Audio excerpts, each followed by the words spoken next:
Welcome in there to the latest edition of Extra Time. Thank you very much for your questions. Frank is here, as is Ali and Craig. It is Stevie's birthday today. Oh. I rang him to wish him happy birthday, Craig. So why did you bother doing that? After your first birthday, that's it. That's it. Happy birthday. Oh, so what? Oh, it's just nice, isn't it? Nice sentiments. A cake, balloons, celebration. It's like when they bring cakes in here for this. There's no point. Oh, who doesn't love a birthday? I mean, it's been a bad enough day watching that Champions League. It's absolute crap. Oh, dear. I mean, seriously.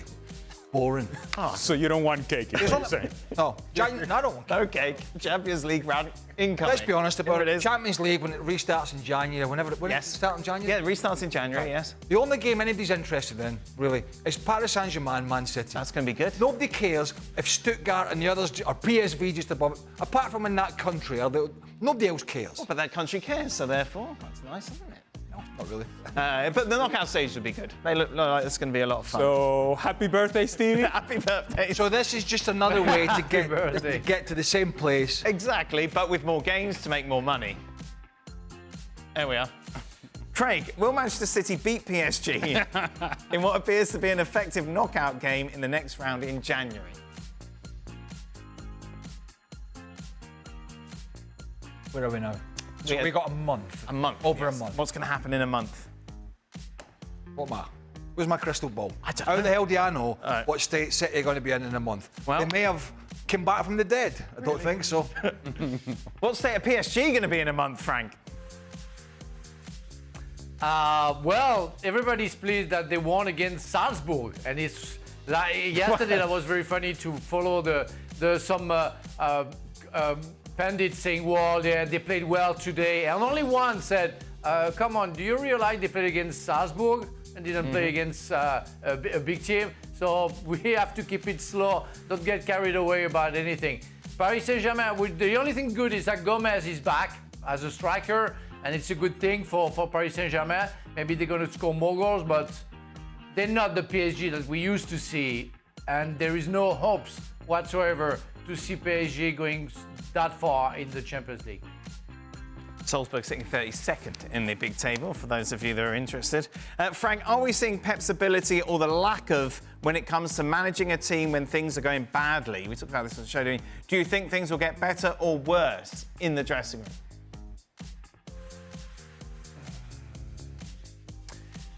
I said that during the show. That's going to be a big test for him, to see how his ability to talk to the players. I think he's the right guy for the right place, and I'm pretty sure he's going to sort out the problems. But how you bring back the players that we used to see everything working out, everything being perfect, and now is a big shamble. So I want to see. I really hope that Pep is going to do that well. And he's going to handle the dressing room very well. I think the players, they trust him. But there are so many issues, so many things you have to sort out that it's going to be hard to see some involvement, I would say, within a month before the next game in the Champions League, but also in the whole season. I would be very surprised to see that they get better before the end of the season. We said about him going out and saying the same script, I'm proud of the players. He can't be saying that. Well, I hope not. Closed doors, can he? I hope not. Part of being a manager, and I don't have to tell Pep Guardiola this, but part of being a manager is understanding the current moment of each one of your players and the group as a whole. And this has been a struggle individually and as a group for a couple of months now. So to see the inaction of Pep Guardiola in terms of adjustment, tactical adjustments that you can make that are obvious, that let's make a decision. Today, we're not going to give up a goal. Today, we're going to be hard to beat. Today, we're going to be practical. We're going to be pragmatic. It's not who we are. It's not in our DNA. It's not in our blood. But it's who we need to be now. And that hasn't happened. And so I have to imagine that the messaging is different with the players. But if nothing has changed over 2 months, then I start sort of kind of leaning the other direction that maybe he is walking in there. Guys, we're doing a lot of good things. We just got to keep doing this. We got to trust in what we're doing, and we're going to be there in the end, and things are going to turn around for us. Because otherwise, you would see a different type of behavior from the players, and we just haven't seen it. He can't be saying that, can he? I don't think so. You remember Ruben Dias's interview with Jan after the Liverpool Yes. game? He was very confident that we're going to turn it around, but that's not happening either. So there's just, if they lose against Manchester United at the weekend, it's just going to continue to spiral. Yeah. Particularly the way they've been playing. Frank, as a defender, have you ever had a bad run like Manchester City is experiencing? If so, how did you and your teammates snap out of the rot? I never had that kind of experience because I've never been that high with the club and getting so bad within like 2-3 months. So I never experienced that. But if you did you? The thing is, at some point, you know, even if you have experiences, on the field, it's very hard to get the messages to the others and to change things during the game. It's very hard. It demands the acceptation of the others to do so. But when you are in the dressing room, when you work out and you try to work on another tactic, you have to be there for the others, for the youngest, for everybody to show your leadership, and that's how it works and how you change things. It's very complicated because we are working with humans. Nobody's a machine, so it's hard to. There is no computer, so it's very hard to do that. But it's possible, and I take the example of Ruben Dias. I think he has nothing to be criticized about. There is nothing to criticize him about. He was absolutely good today, but his teammates around, they're not there. On the second goal, I don't know what Walker is. And so he has to talk to the players. He has to make sure that because of his leadership and the way he plays, he can share some messages and positive messages to the others. One last thing on City. With the exception of a few wins in between this Manchester City's run, should they be looking for new players in the future, or is it just a mindset issue that is the reason this struggle continues? Oh, it's time to freshen up a lot of these positions because of age. You know, De Bruyne, Walker, who else? Gundogan, who came back because of the struggles at Barcelona and their financial struggles or to get people out. Bernardo Silva's not getting any younger, so there's a bunch of them that are coming to the end of a cycle, not the end of their careers, but coming towards the end of what they've been able to bring to this team, which has been absolutely. And those that have come in haven't done it. Doku hasn't done it. Savio's not done it. And then those players are very difficult to replace because they set such a high standard. And then you have other scenarios where talented players are out of form. I mean, Jeremy Doku is a flash in the pan. He's a talented young man. You just don't know what you're getting from him. And Phil Foden's fallen off a cliff again. Yep. So when you put all that together, you know, and Phil Foden on his day, he can make you just sit back and go, wow, how did he do that? But he's just lost that. So you shovel all those things in the same melting pot, this is what you get. I think you can equate Manchester City drop-off and Phil Foden's drop-off. It's been very similar as to at the very top of the world of football, and both of them at the same time, completely off the face of the earth. And I'm as surprised to see Manchester City go through what they're going through as I am to see Phil Foden go through what he's going through. And it's all happening at the same time. I imagine it's a great place to go to work right now, Manchester City. Good Lord. Like here. Dan. Yes, Frank. On that matter, I think I always thought that there would be a cycle of 5 years for every players in every club, especially when you're not from there. I'm not talking about, for example, John Terry or what is his name? Sorry, Gerrard. The Liverpool captain. Steven Gerrard. Thank you, Steven Gerrard. They were born for them. Even John Terry comes from West Ham at first, you know. They were born to play for one club. But normally there is a kind of a cycle for 5 years, especially when you've been successful. You need other challenges. You need to maybe go away, even if you are at the top, to challenge yourself to see if you can do something else.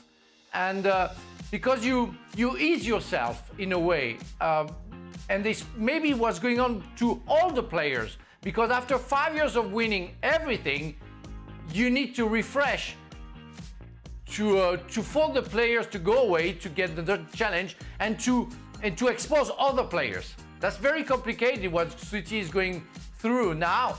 But yeah, I think they need to change some individuals. Yeah. What questions are very serious today, aren't they?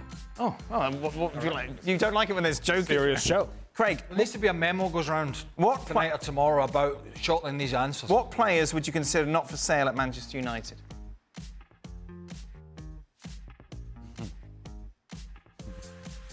Nobody. No. I think if Saudi Arabia come knocking on the door about any of that squad, you can then use that money surely to rejuvenate it. What? The bigger worry is not who's Garnacho? not for sale. No, there's none. There's you can't sell everybody. Or you can't get rid of everybody. That's just not going to happen. Not over a short period of time. The bigger worry is who buys them. And do they get the money? Yeah, because Marcus Rashford, obviously, it's been leaked. It's been all over the papers the last few days. He's for sale, as you say, but who's paying those wages? Man United. Exactly. So no, you're not. No, it's going to be a big struggle to get them off, get rid of them. Frank, should Saka consider moving away from Arsenal if they don't win any major titles in the next 2 years? Oh, that's a good question. At a certain point, you have to make a decision. It's true that if Arsenal, and I doubt about it, I think that Arsenal is going to win something very soon. I mean, they're growing up and getting better and better. I think they're going to win something. So Saka should stay, but if they don't for the next 2 years, yeah, he should maybe consider, going to another club and try to win trophies. If Liverpool have a successful season and they're favourites at the moment, and Mo Salah eventually goes, and Arsenal are floundering around, why wouldn't somebody like Liverpool come in for somebody like him? Now, I'm not saying he'd replicate Salah's goals, because that would be difficult for anybody from that position. But in terms of quality on that right side, then he's as good as anybody else, apart from Mo Salah. Now, replacing the goals are difficult, but Craig, that's not to say we go from Arsenal to Liverpool. But that's just to say that, that as Frank said, that's a decision to be made. Well, yeah, but do you really think that Arsenal will allow Saka to go to Liverpool? I think that for me it's no sense. I mean, fans gonna be crazy, gonna get crazy, and it's kind of a treason, really. It's you don't go from Arsenal to Liverpool. Yeah, Michael Thomas. Yeah, and so that was nice. Do you think? No, Arsenal are not in a position to be selling anybody at the moment because they're in the hunt for a lot of things. But we're talking about down the line, a couple of years. We don't know what's going to happen. And if you just look within the Premier League, rather than Spain or wherever, because you could go to any of those clubs, I suppose. The big one is Mo Salah will go eventually. If he signs a new deal, it's probably in a couple of years. Can you hold on to the real top players at your club if there's no silverware? It's a big question. A couple more questions. Ali, who's more likely to win the Champions League, Arsenal or Atletico Madrid? Arsenal. Yeah. And Atletico Madrid, as good as they have been over the last 6 weeks or so, defensively, that's a team that is vulnerable. And it's going to depend very heavily on Antoine Griezmann to have the sort of level that he's having right now in order to carry this team to the later stages of the competition. I just don't think that they have enough. Arsenal have more. Do you agree? Well, the question I just asked. Sure. Good. Frank? I reckon we should have a phone in. What's wrong with you today? Just let's get on with it. I phone and have a big phone here and I can just shout at people for stupid questions. Frank? Oh, that's quite a good question. No, I wasn't talking about that question. I'm just talking don't criticise the question we're dealing with. Frank? I'm with the guys. Arsenal, they have more quality in every lines than Atletico for me. Okay. Final question. Quite a few people have asked about this, Craig. How do you feel? How do you know? Because I look at the answer, the question. Look at the answers. Look at the question. Bain. Bain? See if there's anything about you. Yes, and make sure you put those ones in. Craig, how do you feel about the mural of Arsenal's set-piece coach under a bridge near the Emirates? So they've unveiled some new paintings today, murals, obviously. Listen, in the whole scheme of things, right, in the whole scheme of the problems that we all have day to day. Oh, God. In life. God, philosophy. Wow. The problems around the world, I really couldn't give a stuff what they do. Right. To be honest with you. Okay. I don't get upset about things like that. There you are. I'm more upset about birthdays. Birthday, something more. You ringing up a man in his 60s to wish him a happy birthday. Oh, happy birthday, isn't it a nice thing to say? I'll ring you on your birthday. I won't answer. Yeah, I know. Frank, you love him because he's French. Not Stevie, the throwing coach. Of course. And that's only because of that. Otherwise, I don't give a stuff like Mr. Craig said. Yeah. Oh, beautiful. Good, excellent. I think that's a great way to end today's show. We've got colonoscopy tomorrow. I think that'll be less painful than this. We'll be here along with Ali. I hope it goes well for you, Dan. Thank you very much. I'm looking forward to it very much. Quite an invasive procedure. I tell you what, I hope they've run out of pain relief. Oh, good. Don't worry.